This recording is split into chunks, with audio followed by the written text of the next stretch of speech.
रोशनी मामले में review petitions जो हाईकोर्ट में दायर हैं, लगभग 80 के करीब रिव्यू पिटिशंस हाईकोर्ट में दायर हैं, जिसमें से मेन लीड पिटिशन जो है वो जम्मू कश्मीर की सरकार ने ही हाईकोर्ट में दायर की थी, जिसमें उनसे कहा गया था कि जो पिछली जजमेंट है रोशनी केस को लेकर उसे रीथिंक किया जाए। लेकिन इस रिव्यू पिटिशन की जब हेयरिंग चल रही थी तो कोर्ट में क्या कुछ सामने आया वो बताना बड़ा जरूरी इसलिए हो जाता है क्योंकि कोर्ट ये कहने पर मजबूर हो गई कि अगर जम्मू कश्मीर की सरकार ने अपना रवैया नहीं बदला तो हम एडवर्स इन्फरेंस ड्रॉ करेंगे, यानी कि हमें ये लगने लगेगा कि जम्मू कश्मीर की सरकार जानबूझकर कुछ छुपा रही है। बात करूंगी ये चीफ जस्टिस पंकज मित्तल और जस्टिस मोक्षा खजूरिया काजमी के बेंच रिव्यू पिटिशन की हेयरिंग कर रहा था, जिस हेयरिंग के दौरान सीबीआई ने ये बताया कोर्ट में, सीबीआई के जो काउंसिल थे उन्होंने ये बताया कोर्ट में कि हम 14 चिट्ठियां लिख चुके हैं जम्मू कश्मीर के रेवेन्यू विभाग को कि आप हमें उन बड़े मगरमच्छों के नाम बताएं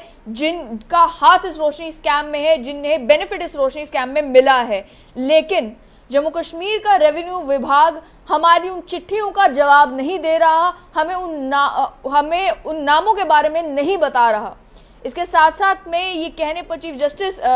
जो हाईकोर्ट के पंकज मित्तल उन्होंने ये कहा कि अब 28 जून से डे टू डे बेसिस पर इस रोशनी मामले की हेयरिंग होगी और 28 जून से फिजिकल हेयरिंग इस मामले की शुरू होगी। फिलहाल जो हेयरिंग हो रही थी वो वर्चुअल मोड में हो रही थी, लेकिन अब ये देखते हुए कि एक तरफ सीबीआई चिट्ठी पे चिट्ठी जम्मू कश्मीर के रेवेन्यू विभाग को लिखती जा रही है और जम्मू कश्मीर की सरकार जो है वो सीरियसली जवाब उन सवालों का नहीं दे रहा, उन चिट्ठियों का जवाब नहीं दे रहा। चीफ जस्टिस पंकज मित्तल ने कहा है कि अब फिजिकल हेयरिंग होगी जून 28 से, जब वो जम्मू में होंगे तो डे टू डे बेसिस पर इसकी हेयरिंग शुरू हो जाएगी। इसके साथ साथ में पूछा गया कि आखिर जवाब क्यों नहीं मिल रहा और अभी तक रोशनी मामले में सीबीआई ने क्या कार्रवाई की है, तो सीबीआई की एडवोकेट मोनिका कोहली ने डिवीजन बेंच को यह बताया कि ऑलरेडी अक्टूबर 9, 2020 की जो जजमेंट है जिसमें कहा गया था कि आप एक्शन टेकन रिपोर्ट जो है हर 8 हफ्ते के बाद फाइल करेंगे, उसे ध्यान में रखते हुए 17 एफआईआर इस रोशनी लैंडस्केप मामले में दायर हो चुकी हैं और 9 एक्शन टेकन रिपोर्ट्स भी सीबीआई जो है वो दायर कर चुकी है। लेटेस्ट रिपोर्ट अप्रैल 28, 2022 को जो है वो सबमिट की गई थी। लेकिन स्टैंडिंग काउंसिल ने यही कहा कि सीबीआई तो अपना काम कर रही है, लेकिन सीबीआई की मदद जिस तरीके से जम्मू कश्मीर की सरकार को करनी चाहिए वो सरकार नहीं कर रही। ये कहा कि सीबीआई ने 14 चिट्ठियां रेवेन्यू विभाग को लिखी, ये डिटेल्स मांगते हुए कि वो इन्फ्लुएंशियल लोग, वो बड़े मगरमच्छ, उनकी डिटेल्स दी जाए जो लोग इस रोशनी स्कैम मामले में इन्वॉल्व हैं। इसके जवाब में जब एडवोकेट जनरल डीसी रैना ने जवाब दिया तो उन्होंने ये कहा कि रोशनी लैंड स्कैम को लेकर जितनी भी डिटेल्स है, जितनी भी इंफॉर्मेशन है, वो सारी वेबसाइट जो है रेवेन्यू डिपार्टमेंट की उसके ऊपर मौजूद है। कुछ भी इंफॉर्मेशन चाहिए तो वो वेबसाइट से जाकर ली जा सकती है। लेकिन सीबीआई की स्टैंडिंग काउंसिल ने ये याद करवाया उन्हें कि जिस समय जजमेंट आई थी अक्टूबर 9, 2020 की, जब हाईकोर्ट की चीफ जस्टिस गीता मित्तल थी, उन्होंने रेवेन्यू सेक्रेटरी को ये डायरेक्शंस दी थी कि रोशनी स्कैम के मामले में जितनी भी डिटेल सीबीआई को चाहिए होगी, चाहे डिजिटल फॉर्मेट में चाहिए हो, चाहे हार्ड कॉपीज चाहिए हो, आपको वो प्रोवाइड करवानी है। अगर रिकॉर्ड की ट्रांसलेशन मांगती है सीबीआई तो आपको ट्रांसलेट करके रिकॉर्ड पहुंचाना है। अगर कोई भी इंफॉर्मेशन सीबीआई को चाहिए तो रेवेन्यू सेक्रेटरी की डिविजनल कमिश्नर जम्मू और कश्मीर दोनों की जिम्मेदारी बनती है कि वो ये इंफॉर्मेशन सीबीआई को दें और अगर वो इंफॉर्मेशन नहीं देते हैं तो उसे कंटेम्प्ट ऑफ कोर्ट माना जाएगा। यहां तक उस जजमेंट में कहा गया था। लेकिन अब इसी का जवाब सीबीआई की स्टैंडिंग काउंसिल ने बताया कि इतनी बड़ी लिस्ट है, आप अगर रेवेन्यू डिपार्टमेंट की वेबसाइट के ऊपर जाते भी हैं तो उसमें 20 लाख कनाल के करीब करीब बताया जा रहा है। जो वकील हैं वो बता रहे हैं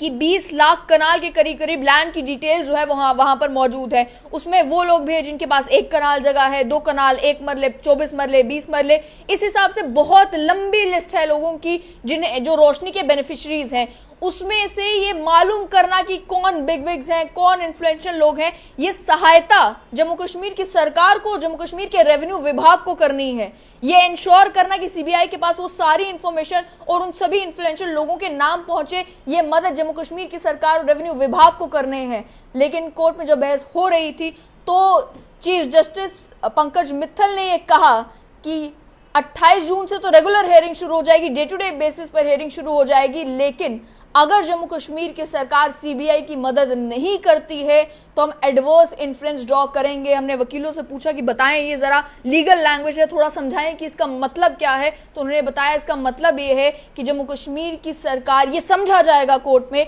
कि जम्मू कश्मीर की सरकार जानबूझकर मदद नहीं कर रही, यानी कुछ छुपाने की कोशिश कर रही है, कुछ लोगों को बचाने की कोशिश कर रही है, ये समझा जाएगा कोर्ट में अगर सीबीआई की साथ कोऑपरेट जो है ये जम्मू कश्मीर का रेवेन्यू विभाग नहीं करता। रोशनी, इस मामले की हियरिंग के बारे में आपको थोड़ी और डिटेल देते हुए बताऊं कि सुप्रीम कोर्ट में भी जो लोग रोशनी के बेनिफिशियरीज थे, जिन्होंने जमीन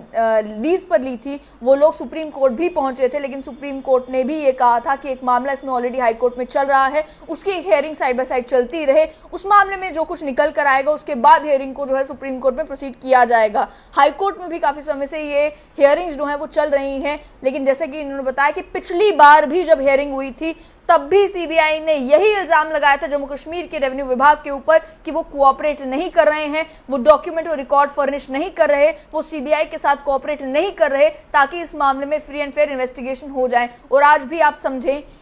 कि जम्मू कश्मीर की सरकार ही एक रिव्यू पिटीशन लेकर हाई कोर्ट में गई और एक कहा कि जो जजमेंट आई है इसे रिव्यू किया जाए, और अपनी ही रिव्यू पिटीशन ले जाने के बाद उस केस को आगे बढ़ाने के लिए जो इंफॉर्मेशन जम्मू कश्मीर की सरकार को सीबीआई को देनी चाहिए, वही इंफॉर्मेशन जम्मू कश्मीर का रेवेन्यू विभाग सीबीआई को प्रोवाइड नहीं कर रहा। ये कोर्ट की इस हियरिंग से साफ हो जाता है।